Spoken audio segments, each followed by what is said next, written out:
first arrived in Zimbabwe, oh my goodness, it was like sensation overload. Everything I had forgotten about, all the trees and the sounds and the smells, they just all came flooding back, everything. My head was spinning around, just looking at everything. And it was just wonderful. It was like returning home, but to a planet I had forgotten, you know, and it was just fantastic. All those smiles, people smiling and talking, and then meeting up with my friends, you know, my friends who seem to be making things happen in Harare. So, you know, and just people who have survived this place. It's just incredible. It's just lovely. And I'm just so happy to be home, and you can probably hear the birds all around if I'm quiet just for a second. To have sunshine, oh, it's so lovely. So beautiful. I just love it. So I'm so happy to be home, and I really wished I had not waited 10 years for this. But in a way, it made me really see things from maybe another's eyes, you know, and just what I miss about this place. Coming back to Zimbabwe, it is, what a magical feeling, what an amazing feeling to have. It's like I'm still dreaming, and like one day I'm going to wake up and everything will be just a dream. There's that piece of puzzle that's been missing on a picture, you know, that's how it feels. And that puzzle has been put on that picture, and now you can see the bigger picture. The feeling is amazing, and just seeing, you know, people moving around and having that pride, having the smiles on their faces, and public transportation, and the food, just that organic, real taste of Zimbabwean food, and just the simplest things, like how people go and fetch water in other places, and how people wash their dishes, you know, their plates. I actually miss the plates themselves. We have certain types of plates, you know.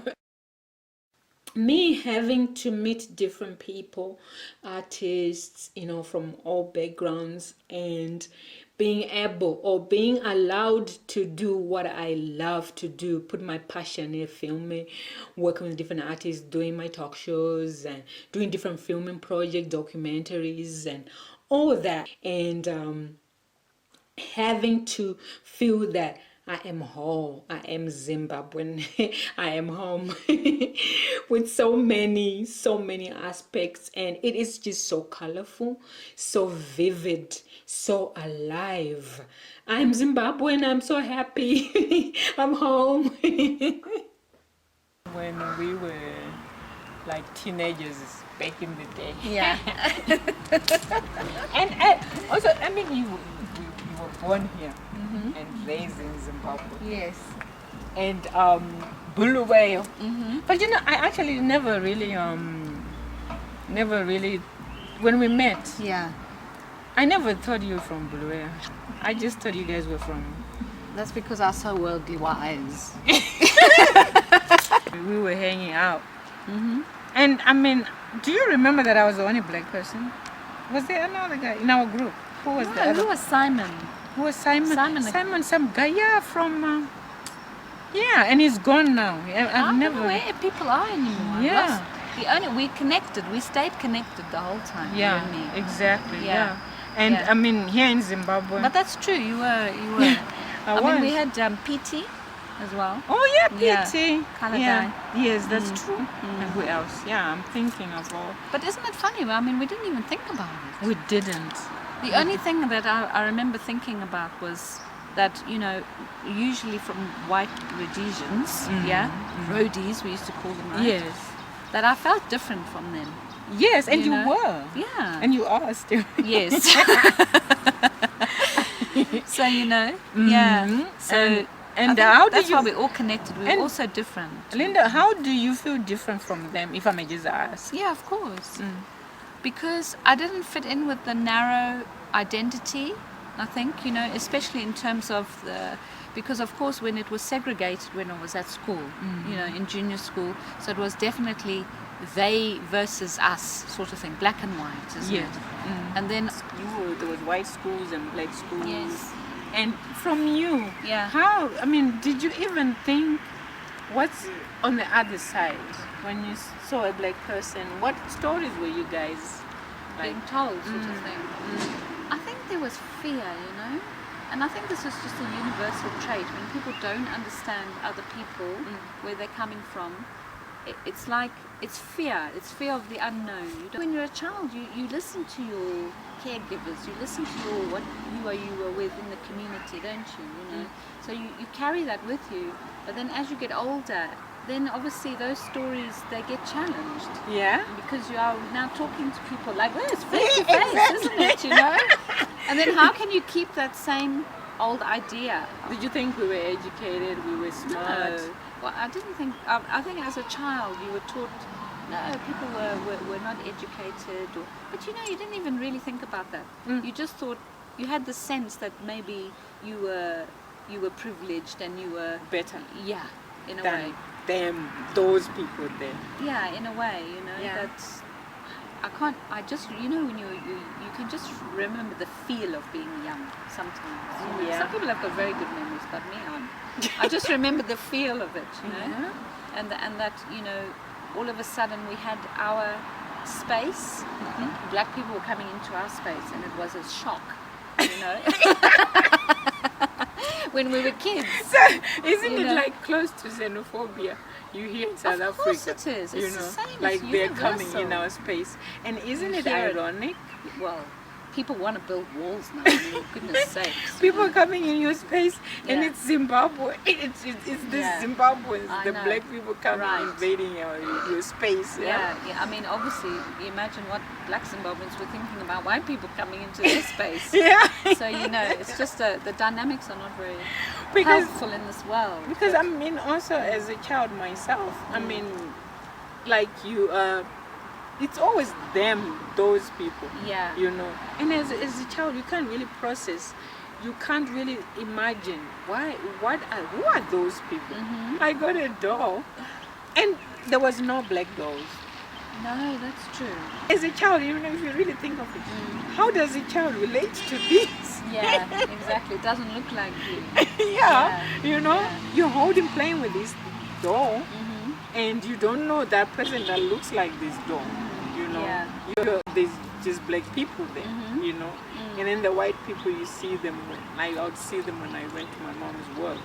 Oh, these are the people who look like this doll.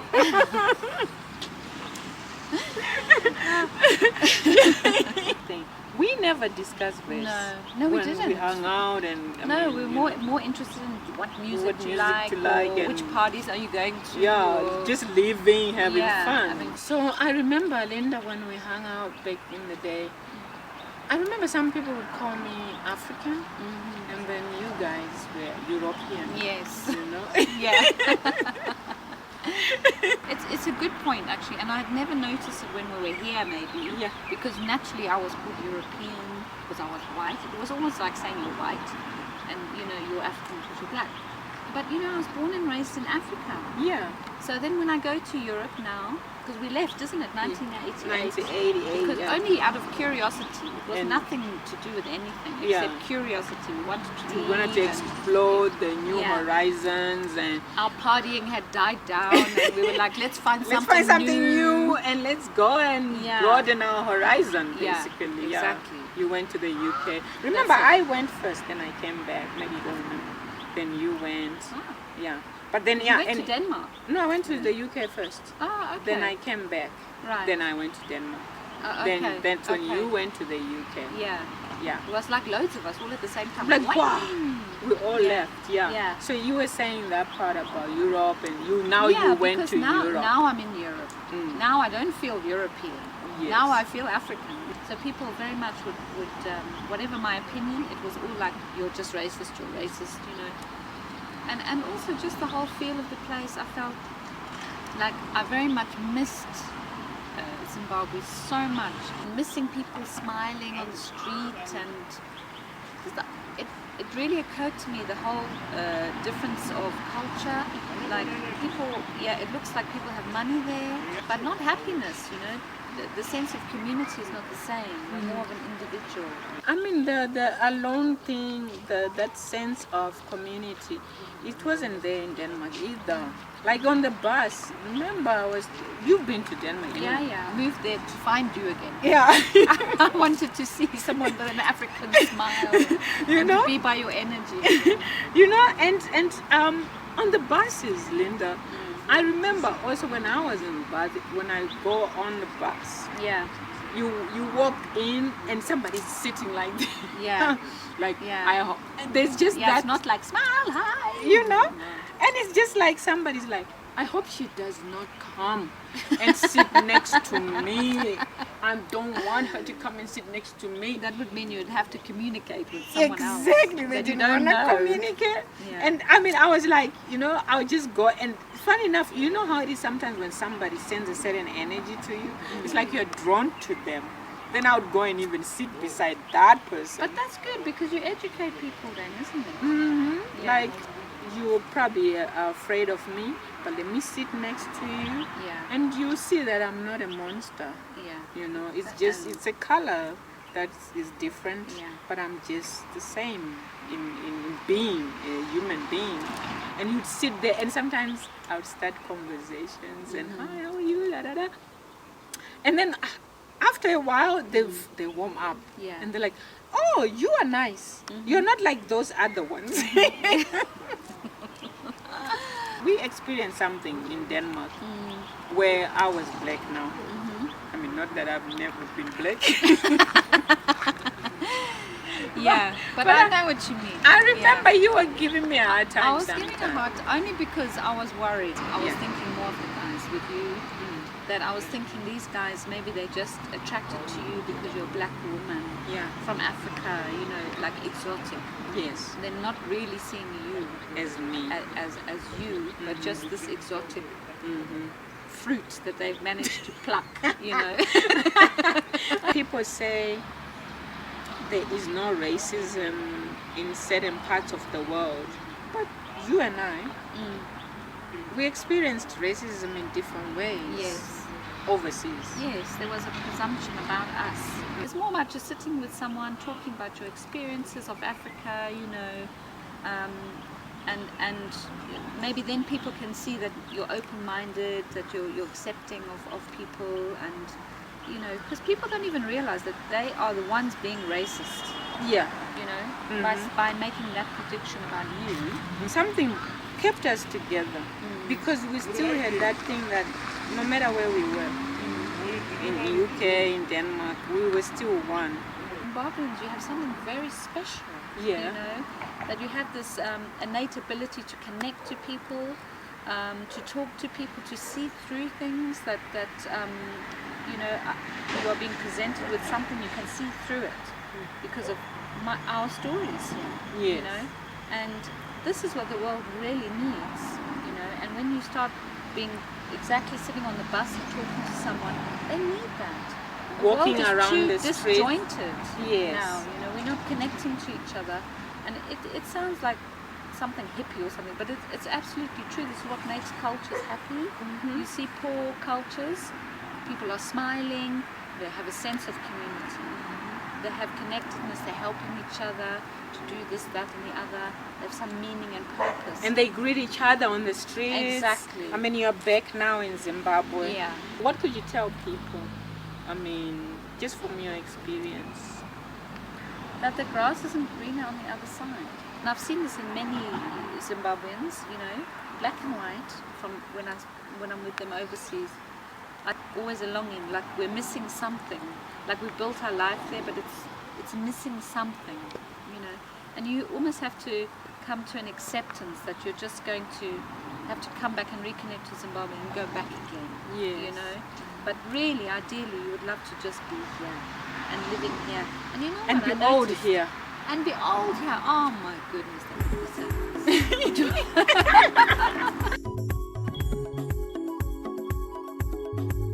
This is Wizzy's Lounge TITAURE. Keep loving, keep living, keep believing. Think like a creative entrepreneur. My time, my choice. Living to love.